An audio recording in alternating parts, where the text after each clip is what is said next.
Reward and punishment साथ साथ चले, ताकि रिवॉर्ड का महत्व बढ़ सके। अगर रिवॉर्ड ही रिवॉर्ड देते रहेंगे तो जो रिवॉर्ड वाले उनको लगेगा कि रिवॉर्ड का कोई महत्व नहीं है। जो ऐसे लोग हैं जो काम नहीं कर रहे हैं या भ्रष्टाचार कर रहे हैं या बेईमानी से काम कर रहे हैं, तो उनका भी मनोबल गिरता है, उस रिवॉर्ड की उसकी वैल्यू कम होती है। इसलिए पनिशमेंट और दंड ये भी जो जिसके भागीदार हैं वो भी लगातार मिलना चाहिए। और मुझे खुशी है कि हमारी जो टीम है उसने सरकार की जो पॉलिसी है ज़ीरो टॉलरेंस की, न केवल सभी के लिए है बल्कि हमने इसको अपने ऊपर भी लागू किया है। और इस तरह लागू किया है कि हमने अपने जो इंटरनल विजिलेंस है उसको मजबूत किया और हमारे ही अधिकारी जो भ्रष्टाचार में लिप्त थे उनको भी हमने बख्शा नहीं है। आप देख रहे होंगे कार्रवाइयाँ हुई हैं, कुछ के विरुद्ध कार्रवाइयाँ हुई हैं, कुछ को हमने वापस अपने पैतृक विभाग में भी तत्काल रूप से भेजा। सर कल के बारे में थोड़ा ब्रीफ कर दीजिए। जगराम मीणा को सर रिश्वत लेते हुए संदिग्ध राशि के साथ, रिश्वत की जो राशि बताई जा रही है उसके साथ पकड़ा है, किस तरह कार्रवाई हुई, क्या क्या मिला है सर? देखिए वो ऑनगोइंग एक तरह से जांच है।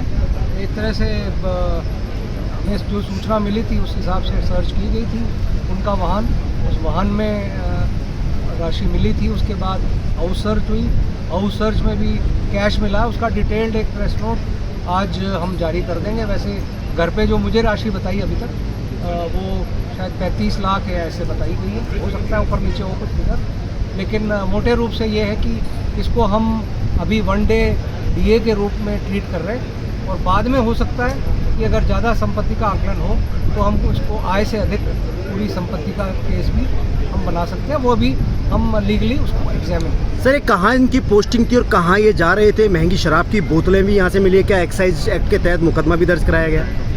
जी वो घर पे जो भी इनके मिला है और वो निर्धारित मात्रा से संख्या से अगर ज़्यादा शराब की बोतलें होती हैं तो एक्साइज के नियम हैं, वो तो एक्साइज एक्ट के तहत मुकदमा बनता है। तो वो लोकल पुलिस स्टेशन को एसीबी टीम ने सूचना दे दी थी, वो अलग से मुकदमा दर्ज हो रहा होगा या हो गया। सर कहाँ ये जा रहे थे सर, कहाँ से कहाँ क्या?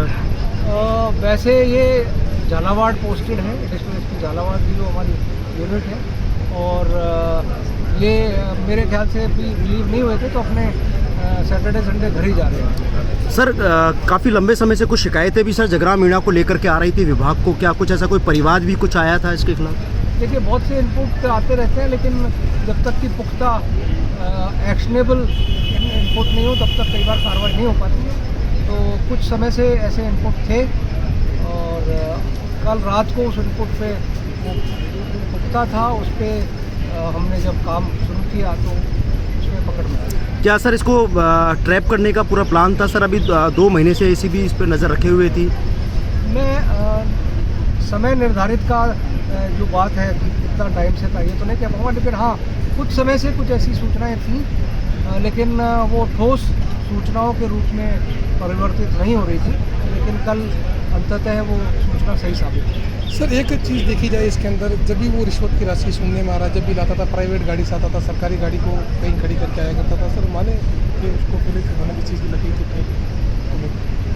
इसकी जानकारी। सर पहले क्या कोशिश की एसीबी ने, उसके बाद ये बच निकला था कुछ ऐसा? नहीं, ये जो खबर है वो कोशिश कोई पुलिस ने नहीं की थी, लेकिन हाँ कुछ मूवमेंट्स हमने वॉच जरूर किए थे, लेकिन कार्रवाई जैसी कोई हम लोग नहीं बना पाए थे। अभी कुछ बताया कहाँ से किसकी राशि थी सर? ये जांच का विषय।